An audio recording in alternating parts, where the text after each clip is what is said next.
The 1980s turned television into a bold and unpredictable testing ground. Networks chased every new trend they could find, tossing ideas onto the schedule and hoping something would stick. A handful of shows rose to legendary status, while others slipped quietly between the big hits and the stranger experiments.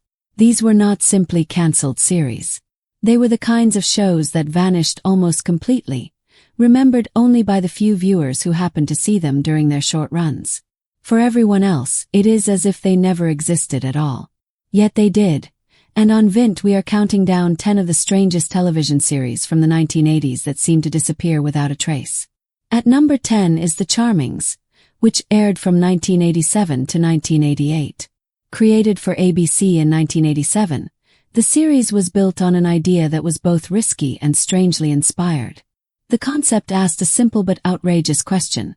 What if Snow White and Prince Charming never settled into a fairy tale ending and instead found themselves living in a typical late 1980s suburban neighborhood in Los Angeles? The story followed Snow White, Prince Charming and their 2 children after they were magically transported from their fantasy kingdom into a world of microwaves, shopping malls and mullet haircuts. Their next-door neighbors were a skeptical real estate agent and her husband who viewed the family as completely unhinged, while the evil queen was reduced to an awkward basement roommate. The episodes leaned hard into absurd situations, with one story focusing on Prince Charming trying to pass a driving test and another showing Snow White struggling to understand how credit cards worked. Much of the humor came from the clash between medieval values and Reagan-era suburbia. It felt like the Brady Bunch crashing into Grimm's fairy tales with a laugh track attached. For a short time it almost connected with viewers. The costumes were colorful, the writing relied heavily on slapstick, and children enjoyed the strange mix of magic and everyday 1980s home life. Adults, however, were unsure how to respond. Traditional sitcom audiences found it too odd, while fantasy fans thought it was too silly. Ratings slipped, and by the second season ABC quietly cancelled the show. After that, The Charmings simply faded away with no syndication, no reruns and no proper farewell.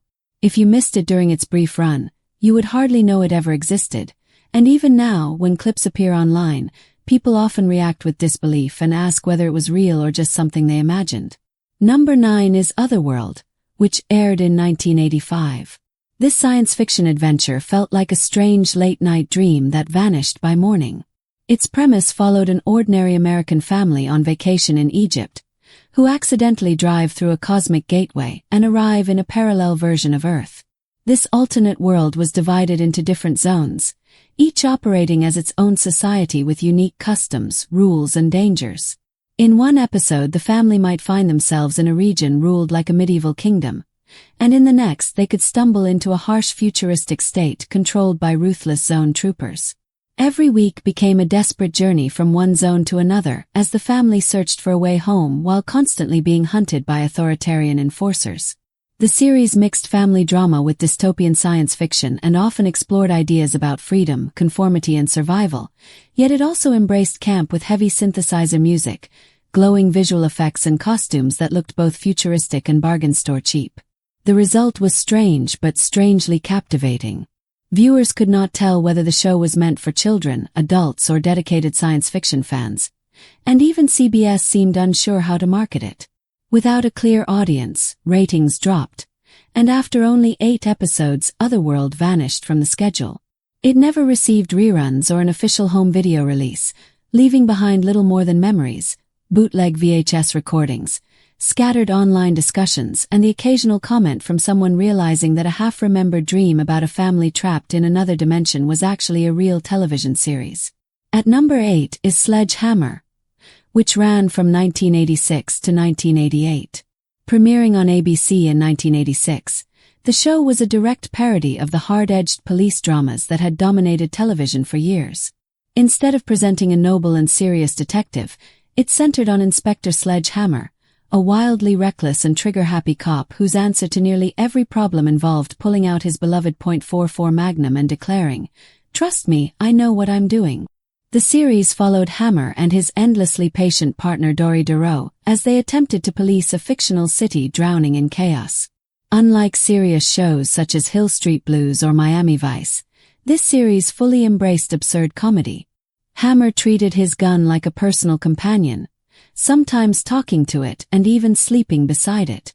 Episodes frequently descended into outrageous slapstick, ridiculous villains and action scenes that felt like exaggerated comic book fantasies.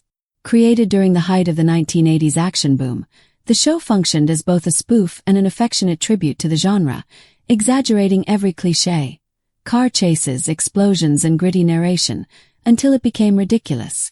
At a time when American television often took itself very seriously, Sledgehammer openly mocked its own genre. That bold tone, however, limited its appeal. Viewers expecting a straightforward crime series were put off, while others failed to catch the satire. Ratings remained weak, and despite its devoted cult following, the show ended after 2 seasons. The final episode even concluded with Hammer accidentally destroying the entire city with a nuclear weapon, a perfectly absurd ending for such an unrestrained series. Over the years, it became a quietly celebrated cult favorite, remembered by fans who later realized just how sharp and ahead of its time the humor had been. Number 7 is The Highwayman, which aired from 1988 to 1989. Set on the vast and lawless highways of a near-future America, the show followed a mysterious lone enforcer known only as the Highwayman.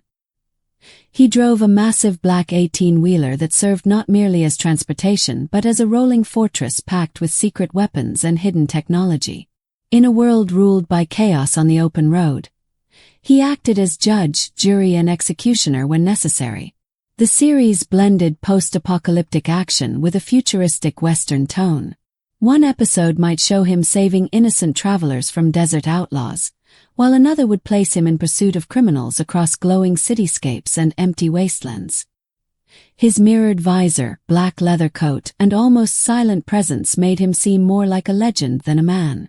The truck itself became a central attraction, featuring secret compartments, transforming sections, and even a concealed helicopter, making it a perfect symbol of 1980s television excess. Despite its ambitious concept, the show struggled to define itself as either an action series, a science fiction adventure, or a modern western, and viewers gradually drifted away. After only a small number of episodes, the series ended, leaving behind nothing more than fuzzy VHS memories and online debates over whether it had really existed. Number 6 is Automan, which ran from 1983 to 1984. During the early 1980s, computers were often treated as magical tools rather than ordinary machines. The personal computer boom was underway, and Tron had already impressed movie audiences, so television attempted to create its own digital hero. That experiment became Automan, a series that felt both forward-looking and hopelessly tied to its decade. The story followed Walter Nebuchar, a quiet and overlooked police computer specialist, who created a holographic crime-fighting hero named Automan. By day, Walter was ignored by his co-workers, but at night he summoned his glowing digital creation from the computer into the real world to fight crime. Automan possessed flawless strength, confidence, and the power to generate advanced vehicles out of thin air. He was assisted by Cursor, a floating digital companion that could instantly create any gadget needed, whether it was a glowing sports car, a helicopter, or an entire secret headquarters. The visual style borrowed heavily from Tron, using bright blue outlines and streaks of light that were groundbreaking for television at the time. Beneath the impressive effects, however, the show embraced pure 1980s camp. Automan's glowing outfit looked part superhero and part disco performer, and his impossible car could turn sharp right angles at full speed, tossing passengers wildly inside. The dialogue leaned into corny jokes and self-aware humor, blurring the line between futuristic spectacle and comedy. Audiences struggled to decide whether the series was science fiction, comedy, or simply an effects showcase. After one short season, Automan disappeared without fanfare, never finding life in reruns or home video releases. Today it survives mainly through occasional online clips that trigger a mix of disbelief, laughter, and nostalgia. At number 5 is Out of This World, which aired from 1987 to 1991. Like many children of the era, its young heroine dreams of having special abilities, but instead of flight or invisibility, she can stop time with a snap of her fingers. The series centers on Evie Garland, an awkward but kind-hearted teenager who learns on her 13th birthday that she is half alien. Her father is an interstellar traveler who communicates with her through a glowing cube on her bedside table, while her mother is an ordinary Earth parent trying to raise a daughter who can freeze the world mid-conversation. Each episode blended light science fiction with sitcom storytelling as Evie used her power to avoid embarrassment, deal with bullies and repair problems she often created herself. Every use of her ability came with limitations, forcing her to balance teenage struggles with otherworldly responsibility. The show carried a gentle and comforting tone, focusing more on family and growing up than on epic adventures. It felt like a mix of extraterrestrial fantasy and traditional family comedy, offering a warm wish fulfillment story for young viewers who imagined what it might be like to pause the world for a moment. Even though it lasted 4 seasons, the series eventually slipped quietly from public memory.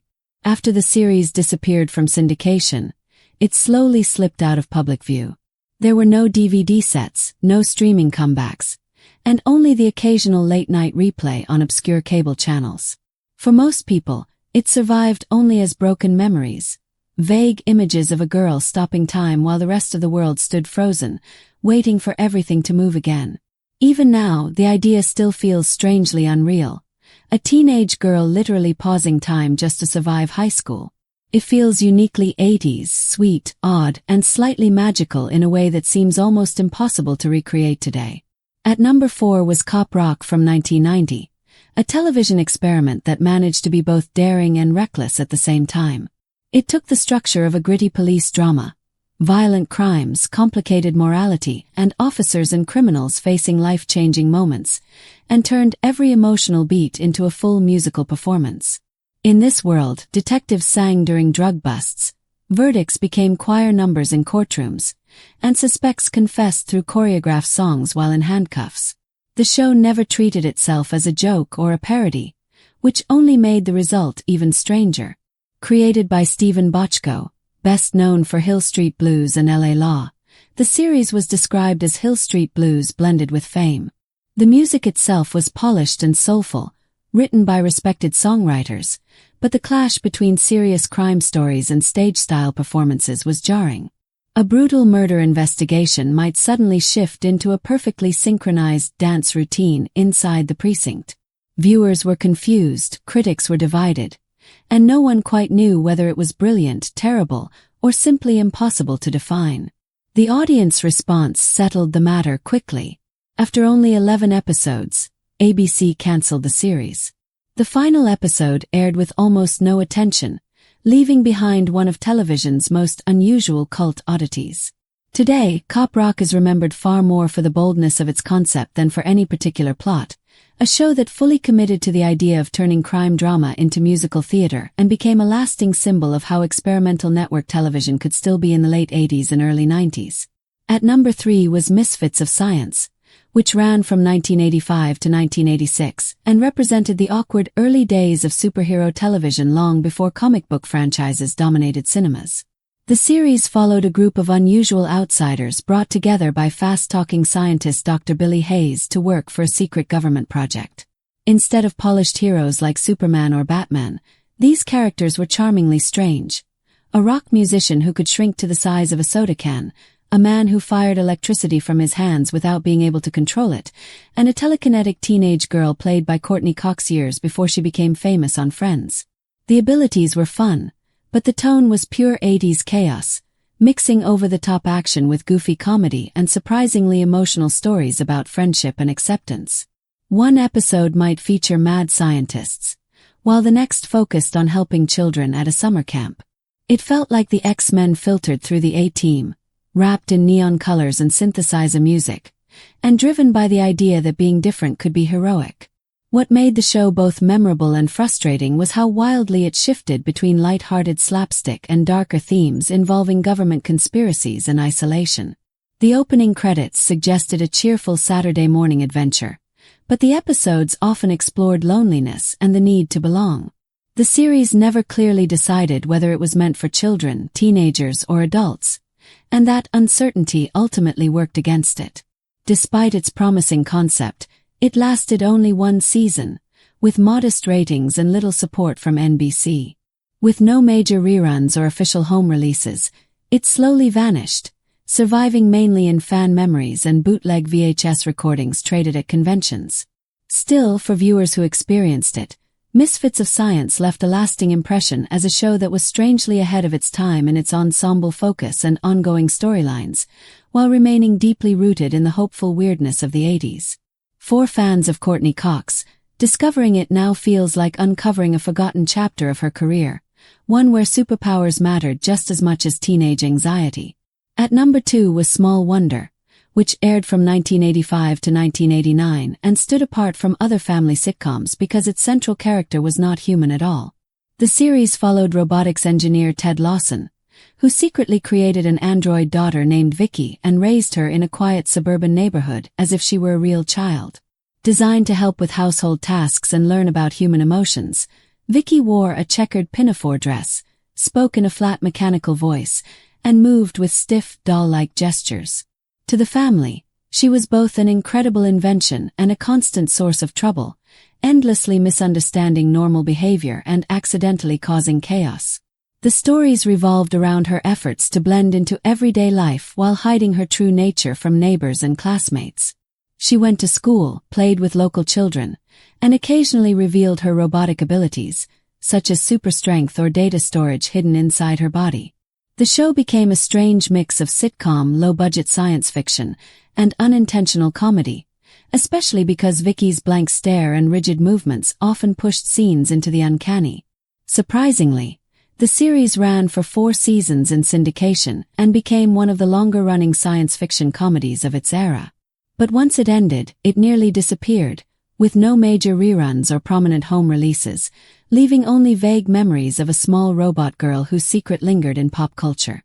Today, Small Wonder survives mainly through nostalgic clips and internet jokes, with viewers still debating whether it was endearingly strange or simply unsettling. Either way, it remains one of the oddest leftovers of 80s television and proof that even the wildest ideas could still make it onto prime time. At number 1 was Manimal from 1983. A show so bold and peculiar that it stood out even in an era famous for taking creative risks. The story centered on Dr. Jonathan Chase, a wealthy academic who possessed the mysterious ability to transform into any animal simply through mental control. One week he became a hawk to track criminals from the sky, and the next he turned into a Black Panther to hunt villains through dark city streets. The transformation scenes were slow, dramatic, and unforgettable, showing claws forming, eyes glowing, and skin rippling as human features shifted into animal form. For its time, the visual effects were ambitious and just unsettling enough to stay with viewers. Each episode blended pulp fantasy with police procedural storytelling, as Chase worked alongside a tough New York detective to fight crime. The show treated its outrageous premise with total seriousness, as though turning into a panther during a chase were completely normal. Children found it thrilling, adults often found it baffling, and critics were harsh. The series became an easy target for ridicule because of its exaggerated concept and effects, yet it quietly attracted a devoted cult following. Despite a heavily promoted debut, NBC cancelled it after only 8 episodes due to low ratings. Still, its short run created an oversized legacy, with its slow-motion transformation scenes and dramatic synthesizer music repeatedly resurfacing over the years as both jokes and celebrations of peak 80s excess. Today, Manimal is remembered as a pure example of fearless creativity in network television, a show that aimed high, missed spectacularly, and somehow became immortal in the process. Whether viewers remember these programs with affection or are only discovering them now, they represent a strange kind of magic from a time when television was willing to take risks. This is exactly what Ventiverse exists to do: uncover the weird, forgotten, and wonderfully bizarre corners of pop culture history that deserve another look. And if revisiting these shows sparked a smile or left you wondering how such ideas ever made it to air, you are invited to join Ventiverse again for more lost curiosities and strange legends from the past, because in this world of nostalgia, there is always another story waiting to be rediscovered.